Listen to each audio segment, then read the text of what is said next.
Now, this passage, before we get started, Jesus is in Jerusalem, and he's involved with a conversation, and there's some Pharisees and some Sadducees that are looking at Jesus, and they're saying, who does this guy think he is? He's hanging out with the wrong people. This man is doing things that don't make any sense.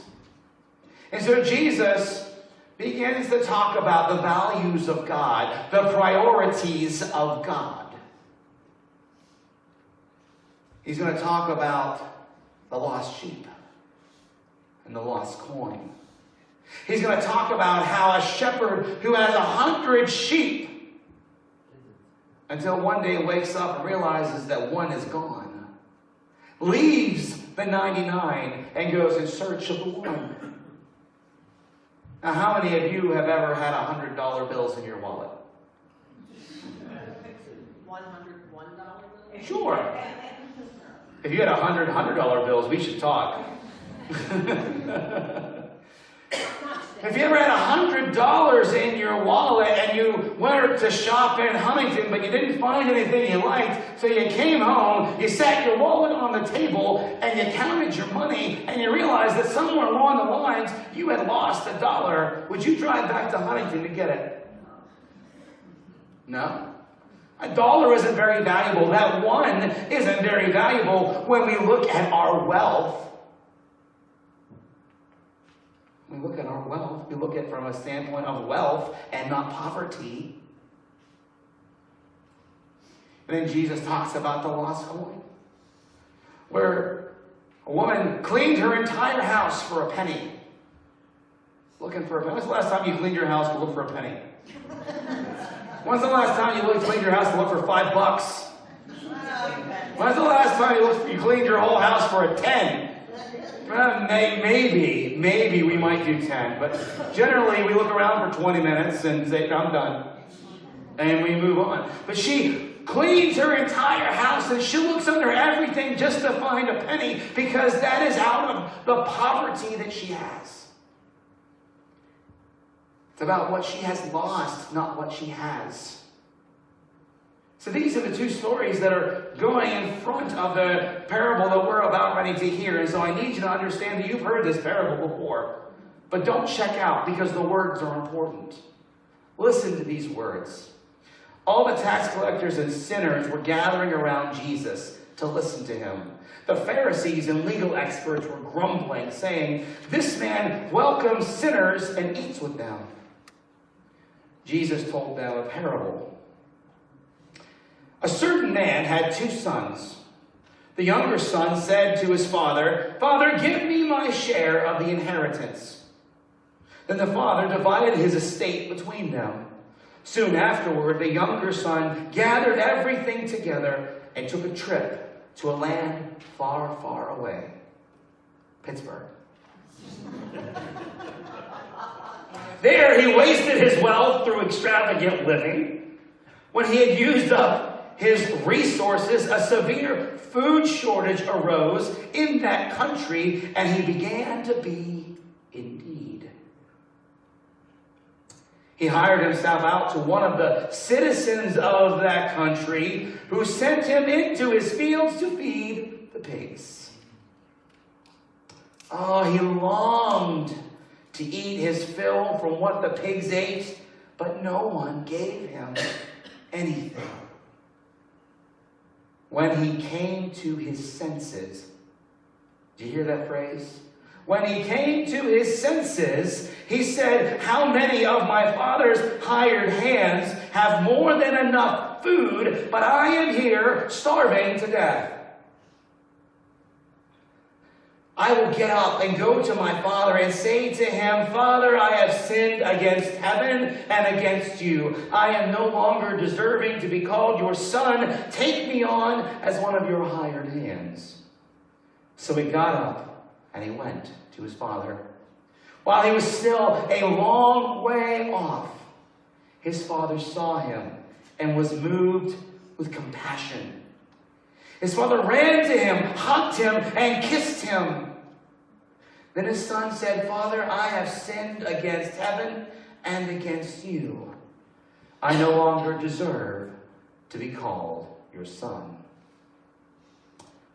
But the father said to his servants, "Quickly bring out the best robe and put it on him. Put a ring on his finger and sandals on his feet. Fetch the fattened calf and slaughter it. We must celebrate with feasting. Because this son of mine was dead and has come back to life.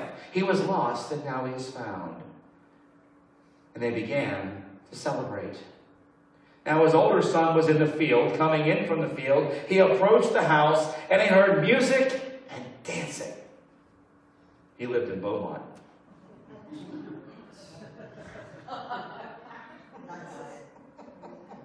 Footloose, guys. It's a Footloose reference. He called one of the servants and asked what was going on.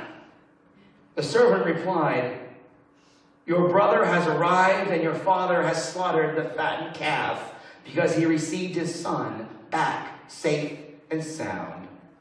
Then the older son was furious and didn't want to enter in, but his father came out and begged him. He answered his father, "Look, I've served you all these years, and I never disobeyed your instruction. Yet you've never given me as much as a young goat so I could celebrate with my friends. But when the son of yours returned after gobbling up your estate on prostitutes, you slaughtered the fattened calf for him." Then his father said, "Son, you are always with me, and everything that I have is yours." But we had to celebrate. But we had to celebrate and be glad, because this brother of yours was dead and is alive. He was lost and is found. The word of God for the people of God. Thanks be to God. Amen. Would you pray with me?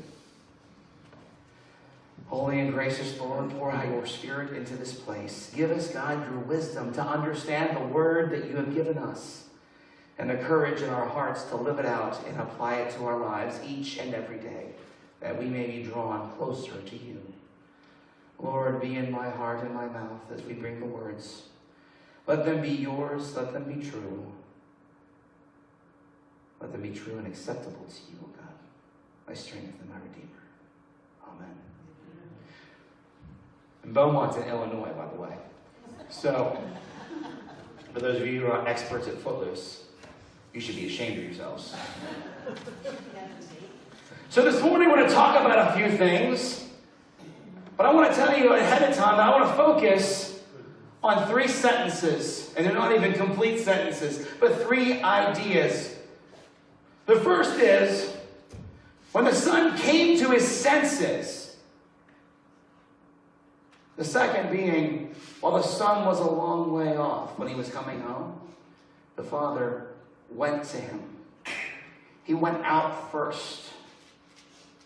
And then when the oldest son was coming in, but refused to come in, the father went out to him. The father goes.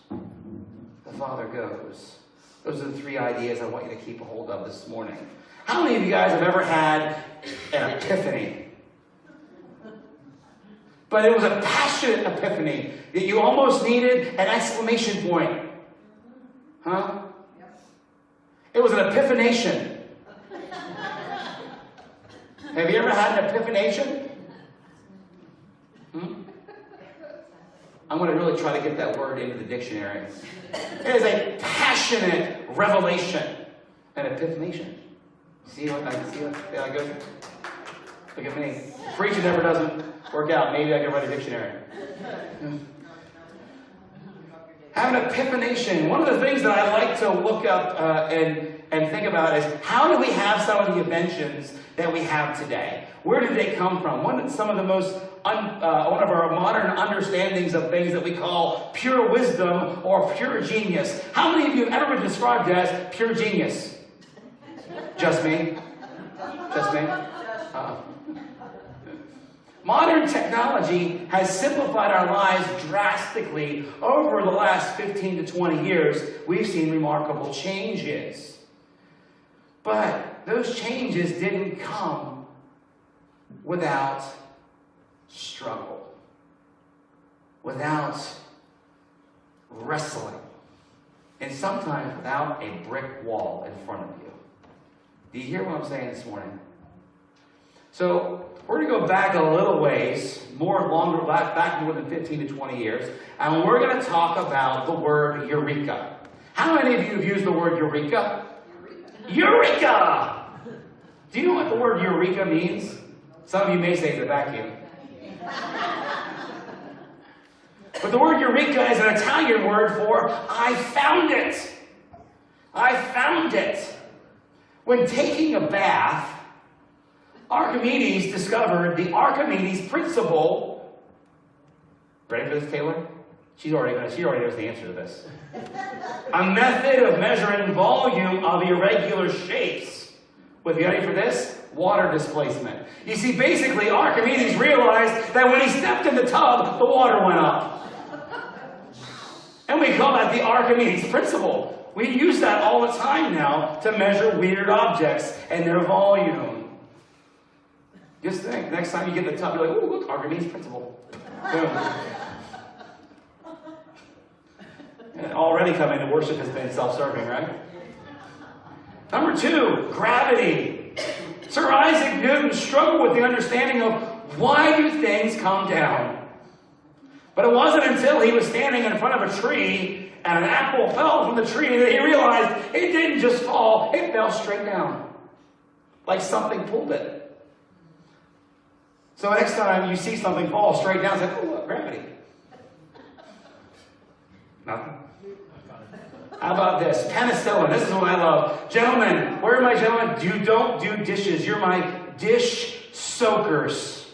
Dish soakers. You don't wash the dishes right away, but they got to soak in the sink for a few minutes, days or weeks. Right? This is for you. While studying the Staphylococcus, a genus of bacteria, Alexander Fleming discovered one of the most critical antibiotics in history. After returning to his messy lab from a vacation, many of Fleming's petri dishes had grown moldy. Fleming noticed that the mold had prevented the natural growth of the Staphylococcus, and there came penicillin. You see, your dirty dishes could change the world.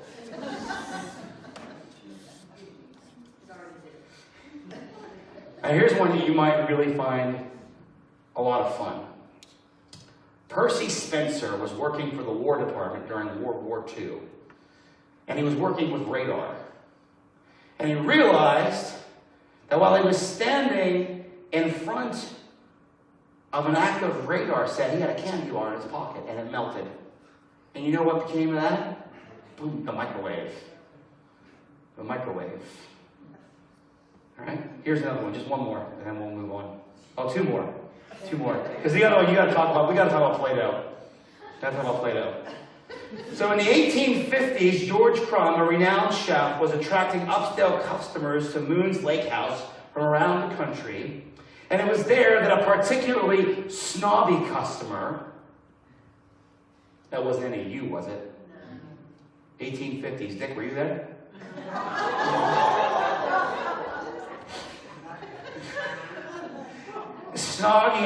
He realized that Crumb's fried potatoes were too thick, too soggy, and too bland. And so out of spite, Crumb sliced the potatoes as thin as he could, deep fried them and salted them, and threw them in front of the customer, who then ordered seconds. And potato chips were born. Now here's my favorite one. How many of you like Play-Doh? How many of you like to smell Play-Doh? That went a bad place the last time I talked about Play-Doh. We're not talking about Tide Pods today. So, Play-Doh, a child's toy.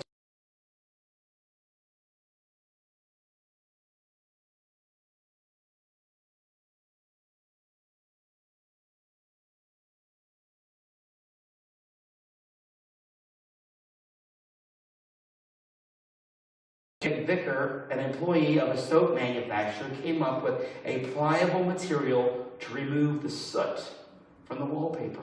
Play-Doh's a cleaner. Now, as wallpaper began to fade out, Big Vicar's sister was a school teacher and realized that she had been using that kind of stuff in her classroom to teach her children. And there, voila, Play-Doh was born. Huh? Pretty cool stuff, huh? Aha! Eureka moments! There are more, but I'll put them on Facebook later on. You can look for those. But aha moments happen in the strangest of ways. We almost stumble onto them, don't we? We almost fall into them. It's like sleepwalking and falling into a pond. It's almost the equivalent. Here we have an understanding that Jesus is talking to the Pharisees and the Sadducees, and he's talking to them saying, listen, you don't understand the values of God. You don't understand what God holds to be important. You have to understand that God is looking for you, and that God's working for you, and that God's going to receive you. Do you see those three sentences? God is looking for you. God is working for you. God is going to receive you. Those three things are important. Jesus talks about this man who had 2 sons, and we've all heard this, I think thousands of times, that we probably checked out. But one of those things that we have to notice is that every time we read Scripture, we need to read it with new eyes, fresh eyes. Look for the things that we've not heard before, or seen before. Hear the things which we've not heard before. But you can't have revelation without struggle. You can't have new insight if everything is always okay. Do you hear me, folks? So this young man struggles. He rejects his father. He rejects his lineage. He rejects his land. And he leaves everything behind him, giving everyone who's left no reason to have him back. It's kind of like whenever you went on a date with that boy you weren't supposed to go out with. Or that girl that you weren't supposed to go out with, and you better not go see that boy. He's nothing but trouble. He's a troublemaker. You know, see that girl. That girl, bad news. Bad business. Bad business. You guys were all those children, weren't you? You all have that shirt that says, I'm the one that your parent warned you about. And maybe you were that one that when you walked out, you said, maybe you popped a bubble of chewing gum and stuck your tongue out, or maybe made a hand gesture. Either way, you responded with a poor decision. And you walked out and you went anyway. You did something anyway. How many of us have went against all common sense, all common good, just to go and do our own thing in search of something? In search of something. We've all done it. We've all been there. We've all looked around and said, wait a second, I don't know what I need, but I know it's not here. And we've left. And we've walked away. Over time, though, life happens, doesn't it? You see, someone told me once that either coming out of a struggle, in between struggles, or you're going into a struggle. Life isn't always cupcakes and rainbows. I want to refrain from saying the next phrase that just came to my mind. Good job. Very hard. Wow, okay, that's really hard. I want to be good. I'm going to be good. But we somewhere along the lines, we forget sometimes that struggle is a part of life. But we like to celebrate, don't we? How many of you like to celebrate? How many of you like the easy life? How many of you like when wine overflows and cupcakes are abounding? And you don't have to worry about the calories. And chocolate cupcakes are abounding. With buttercream icing. Yeah, now I got your attention. It's almost lunchtime. You're welcome.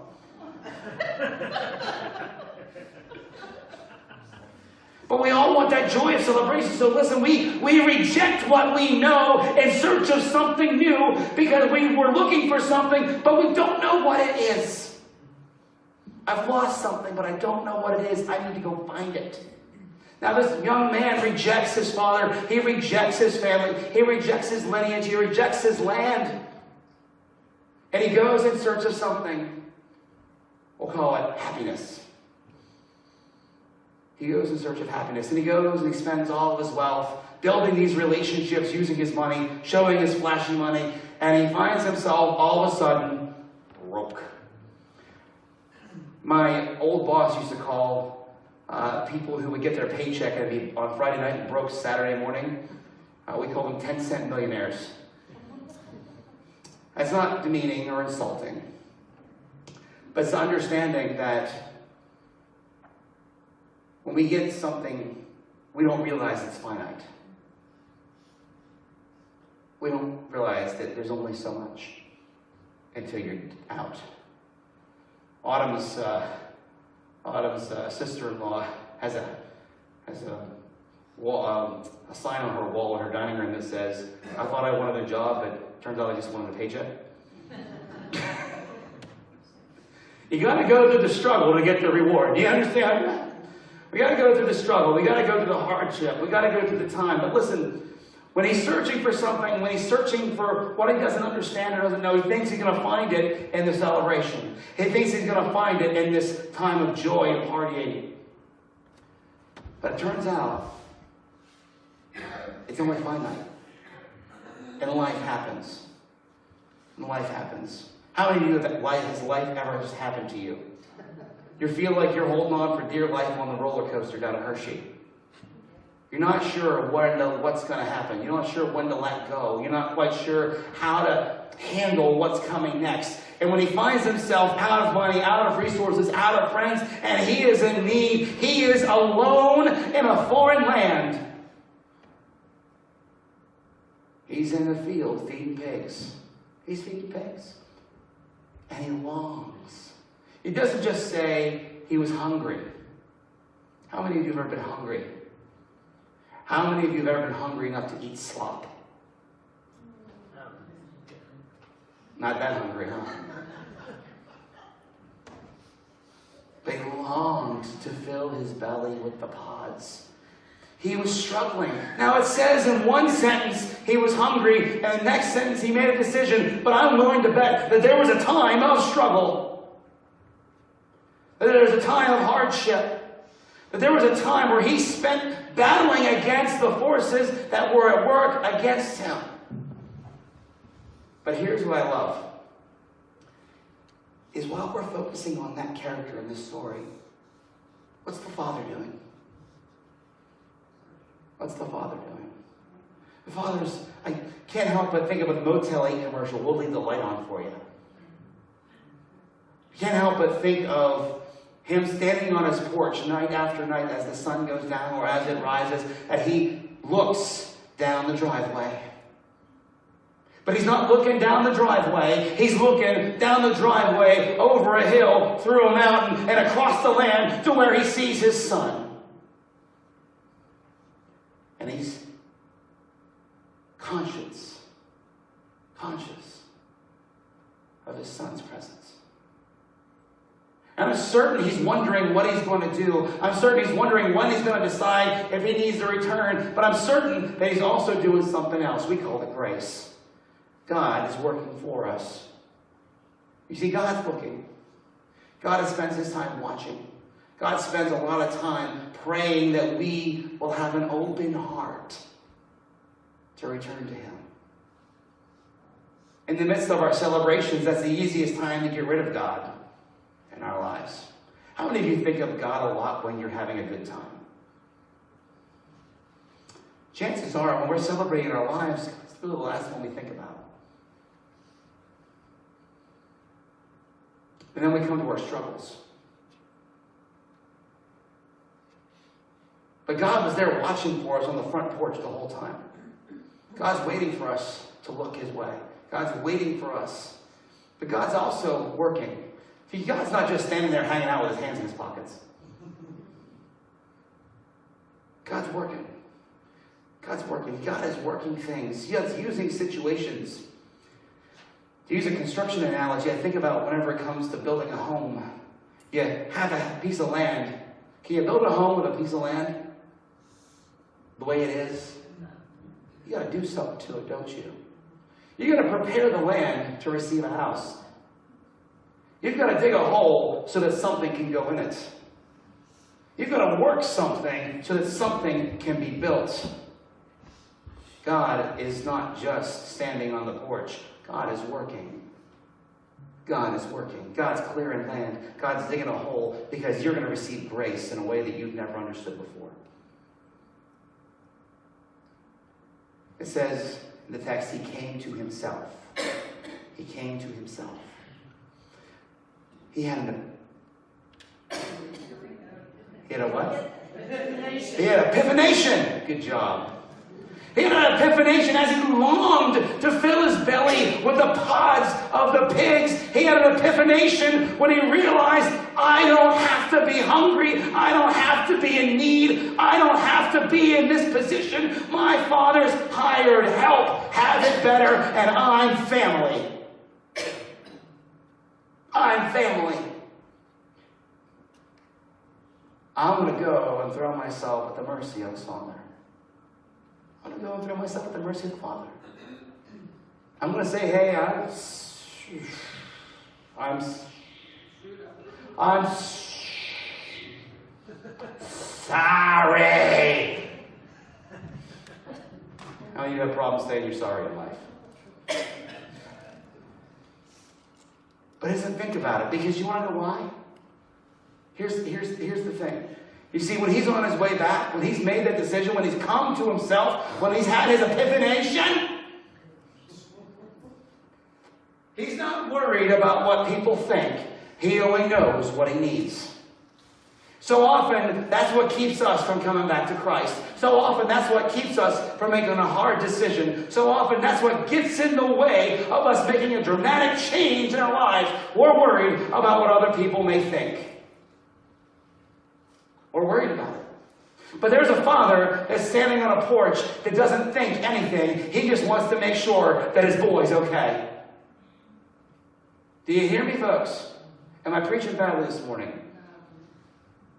He wants to make sure that his boy is okay. He's concerned about the safety of his child. He's concerned about the security of his child. He is concerned about the welfare of his child. And his child is trying to find his way back to salvation. But we cannot find our way back to salvation if we're worried about other things. It doesn't say that he felt shame. I'm sure he did. It doesn't say that he was embarrassed. There probably was a little bit. Here's what it says. Father, I have sinned against you, and I have sinned against heaven. I'm not worthy to be called your son. And your father's like, oh, stop right there. Stop right there. Stop.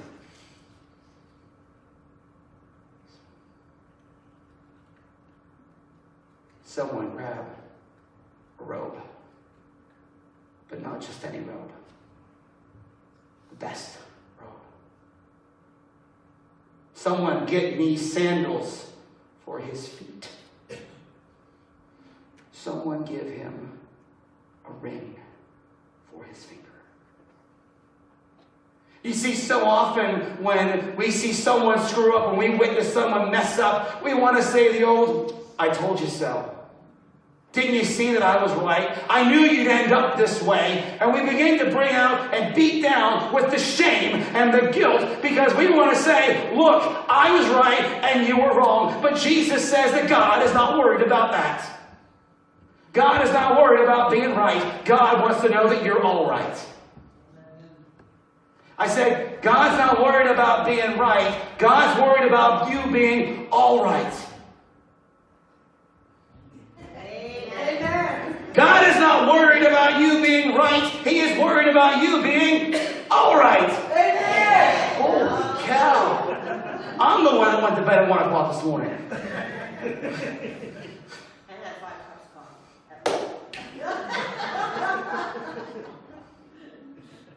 God is worried about you being all right. Now, here's the important part, folks. That grace is at work in our lives. God is working in our lives through circumstances that we may come to a revelation. You see, sometimes we can't get to a revelation on our own. We can work on a problem, we can work on a struggle all we want, but just like these people that invented these amazing things or came up with these amazing pieces of ideas in our history that have changed our lives, sometimes we gotta step back and just be. Because God is trying to bring something forward. God is trying to get our attention. Romans tells us that God is working in all things for our good, that God is working through all circumstances, relationships, struggles, hardships, times that we deal with us, that we may see Him and return. Now, here's my question. As we are looking to the cross, are you all right? Are you all right? How is your faith this morning? How's your faith been the last few weeks, the last few months, the last few years? Have you found yourself wayward? Have you found yourself in search of something else, somewhere else, anything else but where you are? Have you left God behind in a portion of your life?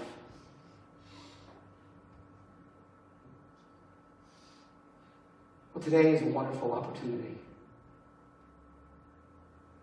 to come to your senses. For me to come to my senses. Because let me tell you something. It's okay not to be right. It's okay.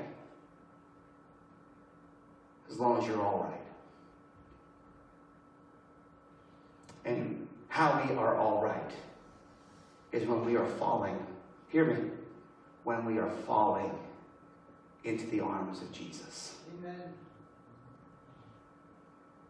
Jesus doesn't want a bro hug.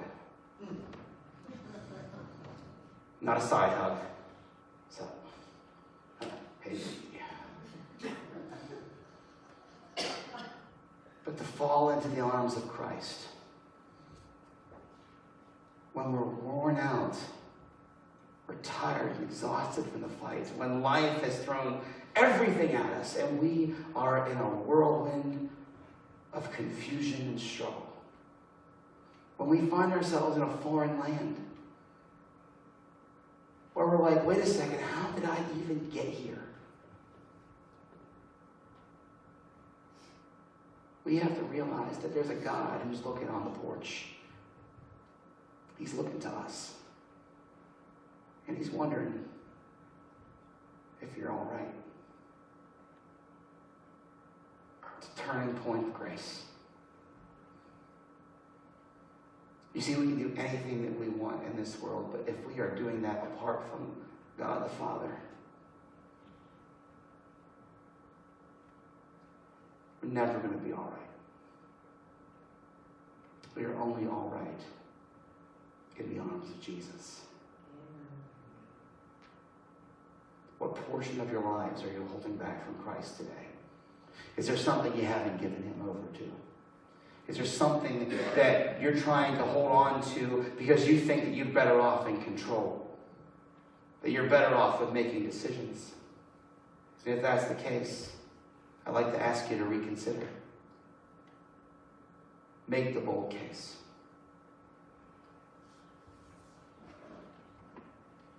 Fall into the arms of a waiting Father who isn't going to point His finger, who isn't going to laugh as you crawl up the steps, but who says, listen, I came out for you. I came out for you. Just like He went out to find that boy's brother in the field, He's coming out to find you too. Come home, folks. Come home. In the name of the Father, the Son, and the blessed Holy Spirit. All God's people said. Amen.